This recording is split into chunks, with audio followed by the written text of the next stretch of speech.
मामाच्या घरी मामाच्या मुलीचं लग्न होतं, तर आम्ही गेलो होतो मामाच्या गावाला.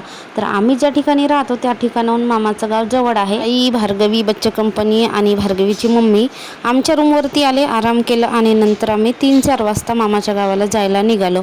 नंतर गेलो मांडवाच्या दिवशी मामाच्या गावी. दुसऱ्या दिवशी लग्नासाठी तयार झालेलो आहे. तुम्ही बघू शकता भार्गवीने मस्त नऊवारी घातलेली आहे आणि मी ही जी साडी घातली आहे ती माझ्या साक्षगंधाची आहे. लग्नाला आमच्या 7 वर्ष पूर्ण झाली आणि 7 वर्षानंतर मी घातली, तर ते ब्लाऊज वगैरे काही व्यवस्थित बसत नव्हते आणि साक्षगंधामध्ये एकदाच घातली होती. त्याच्यानंतर 7 वर्षानंतर मी घालते आहे साडी आणि वराती यायला जरा उशीरच होता आणि संध्याकाळी इतके किडे निघाले होते, वत्तर किडे, लाईटीच्या जवळजवळ भरपूर.